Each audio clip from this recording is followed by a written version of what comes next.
بارگاہ سے کیوں بھاگ رہا ہے؟ ایک اور میں تشریح کر دوں، تو میری بارگاہ میں جھکنے سے کیوں ڈر رہا ہے؟ میری بارگاہ میں آ جا، کیوں تو دور بھاگ رہا ہے؟ میں تیرا رب جو کریم ہوں، تجھ پہ کرم نوازیاں فرماؤں گا۔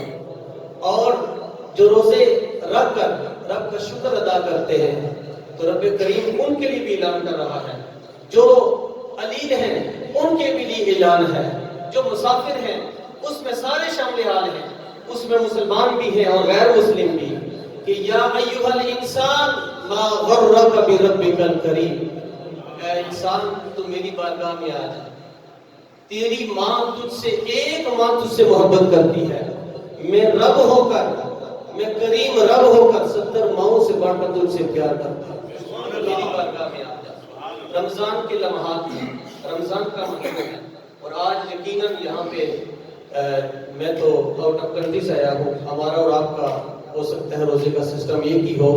آج شام کو 20واں روزہ لگے گا، آخری عشرہ شامل حال ہونے والا ہے، کہ وہ عشرہ جو دوزخ سے آزادی کا عشرہ ہے۔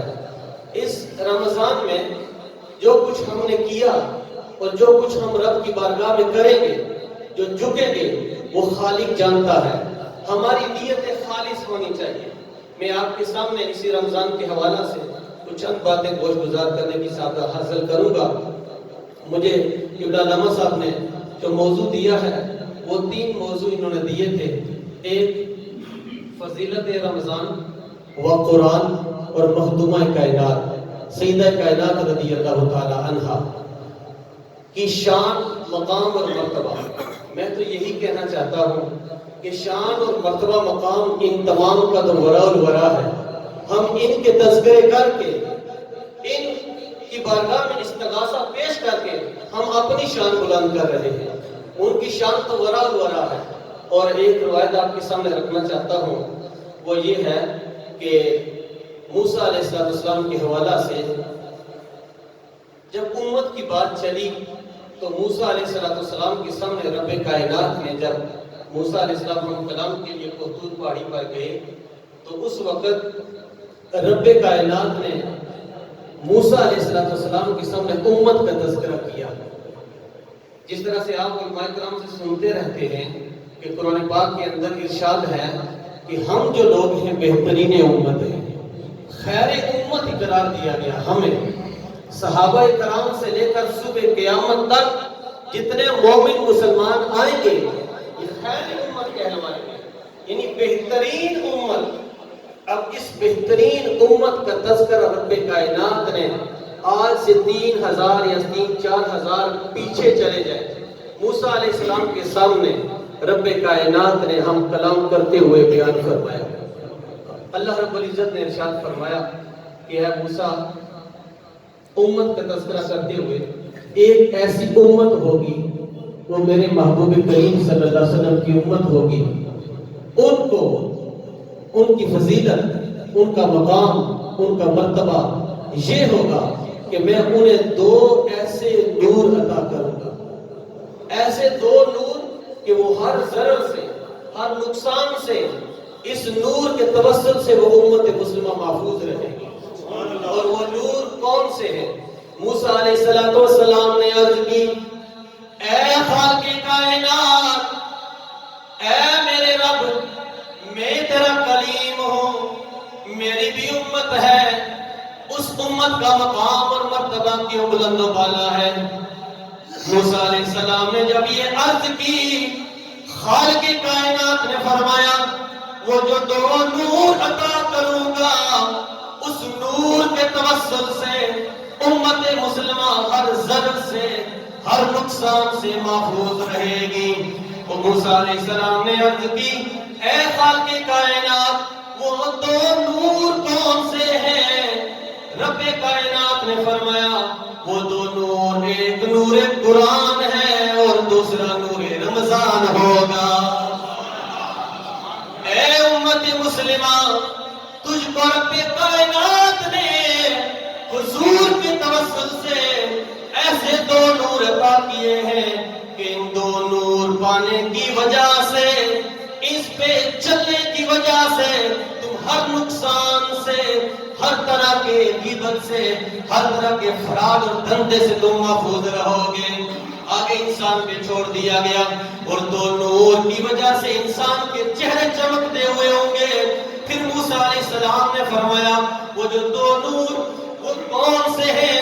جو اندھیرے جب رات چھا جائے گی وہ دو نور سامنے آ جائیں گے، روشنی عطا کریں گے۔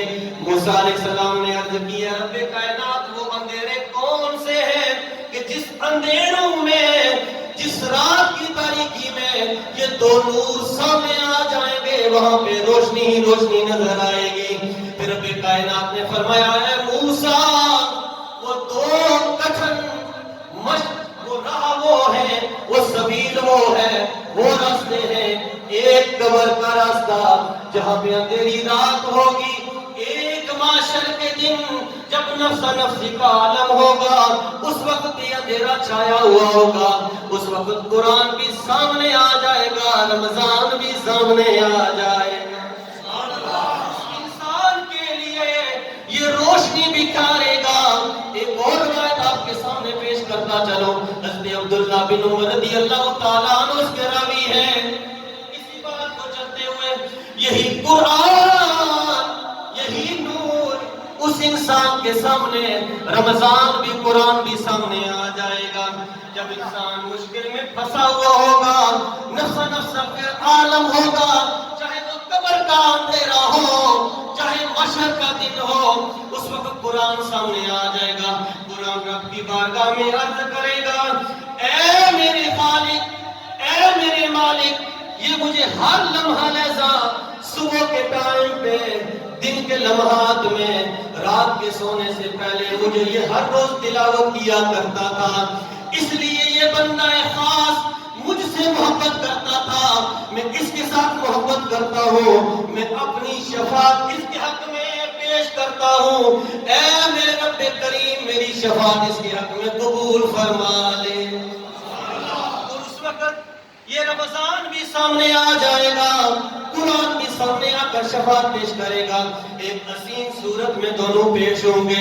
رب کائنات اس کو، رمضان کو بھی قرآن کو بھی عظیم صورت دے گا۔ چمکتی ہوئی آنکھیں، نورانیت والی آنکھیں رب کائنات رمضان کو بھی عطا کرے گا، قرآن کو بھی عطا کرے گا۔ اب رمضان سامنے آ جائے گا۔ اے خالق کائنات، اس بندہ مومن نے، اس مومنہ نے، چاہے مرد ہو یا عورت ہو، نوجوان ہو یا بڈھا ہو، کوئی بھی ہو، اس کے سامنے وہ مومن مومنہ پیش ہوں گے۔ قرآن سامنے آ جائے گا، رب رمضان سامنے آ جائے گا۔ عظیم صورت میں یہ عرضی پیش کرے گا، اب بندے کے لیے یہی رمضان شفاعت کرے گا۔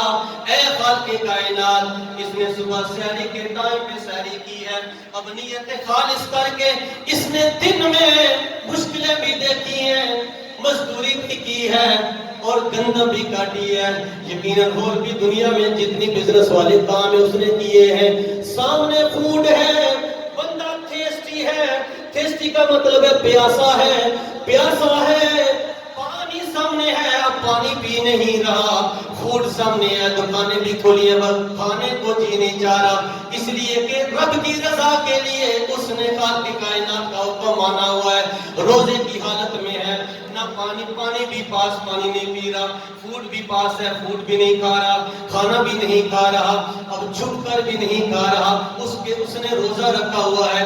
یہی رمضان رب کی بارگاہ میں فریاد کرے گا، اے خالق کائنات، میں گواہی دیتا ہوں، تو نے ارشاد فرمایا ہے الصوم ولا انا اجزی بہ، اور اجزی بہ بھی ہے کہ روزہ میرے لیے ہے، میں اس کی جزا دوں گا۔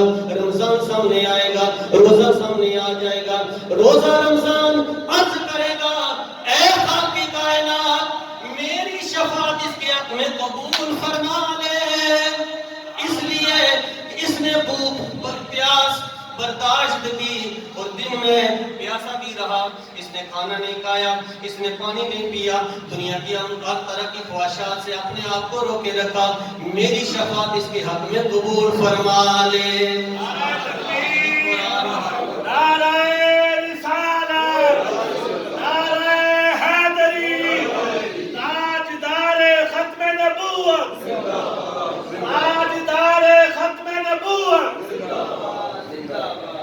قرآن پاک کی آیت بیان کروں گا۔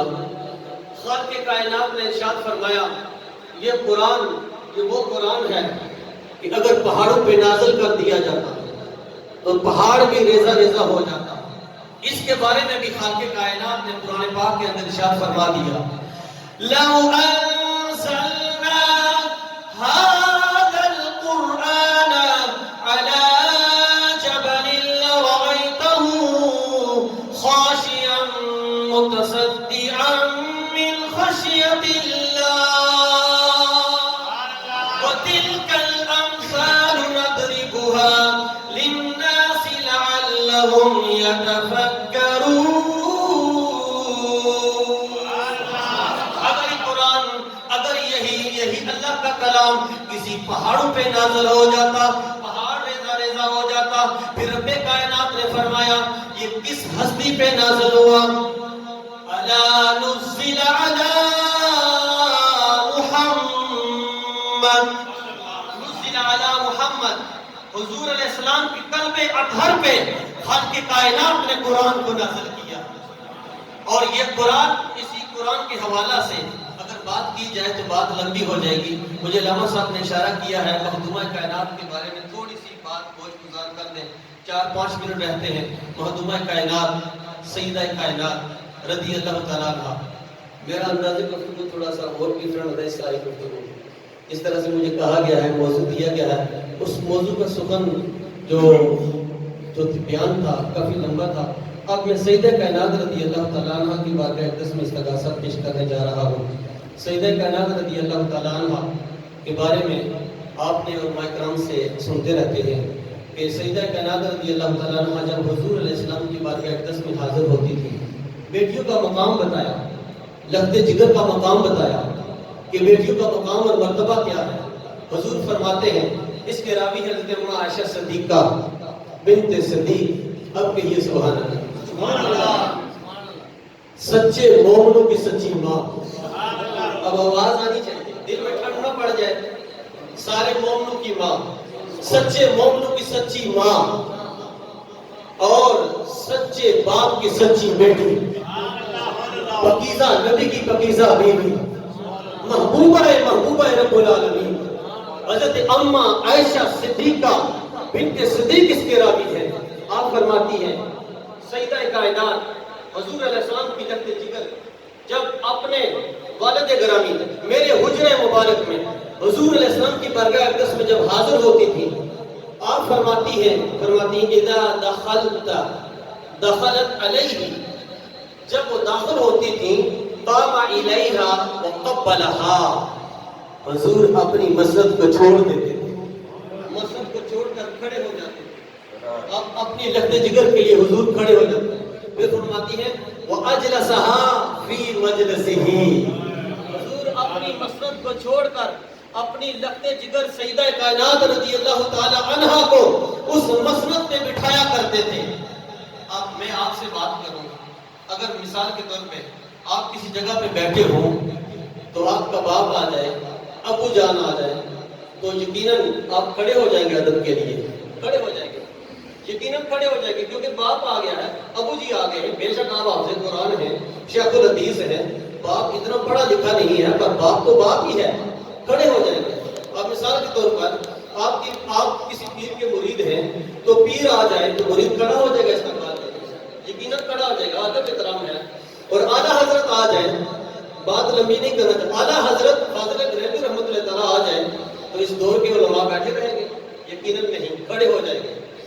میں یاد تصور کی بات کرنے جا رہا ہوں، اور تمام صحابہ کا مقام، تمام صحابی رسول آ جائیں، سیدنا صدیق اکبر رضی اللہ تعالیٰ عنہ، تمام صحابہ بیٹھے ہوئے ہوں، سیدنا صدیق اکبر آ جائیں تو یقیناً تمام صحابہ کھڑے ہو جائیں گے۔ کیوں؟ افضل البشر بعد الانبیاء بالتحقیق ابو بکر صدیق رضی اللہ تعالیٰ عنہ، ٹاپ آف دی لسٹ سیدنا صدیق اکبر کا مقام اور مرتبہ ہے۔ اور آگے چلے جائیں، اور مسجد اقصیٰ کے اندر تمام انبیاء رسول موجود ہیں، جب حضور آئے تمام انبیاء رسول استقبال کے لیے کھڑے ہو گئے، تمام انبیاء رسول وہاں پہ کھڑے ہو گئے۔ کیوں؟ حضور جلوہ گر ہو گئے۔ اس وجہ سے جب وہاں پہ حضور جلوہ گر ہوئے تو تمام انبیاء رسول وہاں پہ کھڑے ہو گئے۔ ادب احترام کے لیے کھڑے ہو گئے. اب یہ ہو نہیں سکتا جب حضور آئے تمام انبیاء رسول بیٹھے نہیں رہے, استقبال کے لیے کھڑے ہو گئے. بات یہ میں کہنا چاہتا ہوں, سیدہ کائنات, سیدہ طیبہ طاہرہ عابدہ ساجدہ خاتون جنت حضرت فاطمہ الزہرا رضی اللہ تعالیٰ عنہا جب حضور کے گھر میں تشریف لاتی ہے, حضرت عمرہ صدیقہ رضی اللہ تعالیٰ عنہا عرض کرتی ہے, جب سیدہ کائنات حضور کی جگر کا ٹکڑا حضور کی بارگاہ میں جب تشریف لاتی تھی, حضور ان کے استقبال کے لیے کھڑے ہو جایا کرتے تھے. اس لیے مقام اور مرتبہ بتایا, جہاں تمام انبیاء رسول کھڑے ہو جائیں اسے محمد کہتے ہیں. جس جگہ پہ مسجد اقصی کے اندر تمام انبیاء رسول اولو العزم رسول کھڑے ہو جائیں اسے محمد کہتے ہیں. اور محمد صلی اللہ علیہ وسلم جس ہستی کے لیے کھڑے ہو جائے اسے فاطمہ خدا تمنی کہتے ہیں, اسے حضور کے جلد کا ٹکڑا کہتے ہیں, اسے فاطمہ الزہرا رضی اللہ تعالیٰ عنہ کہتے ہیں. بتانے کا مقصد یہ ہے, حضور نے بتایا کہ بیٹی گھر میں آ جائے کیا کرنا چاہیے. جب بیٹی گھر میں آ جائے حضور اس کے ماتھے کا بوسہ لیا کرتے تھے. یہی مقام اور مرتبہ آقا کریم علیہ السلام نے ہمیں بتایا, امت مسلمہ کو تعلیم دی کہ بیٹیوں کا مقام اور مرتبہ کیا ہے. اللہ رب العزت میرا بیان کرنا, آپ کا سماعت کرنا اپنی برگاہ عالیہ میں شرف قبول عطا فرمائے. وما علینا الا البلاغ.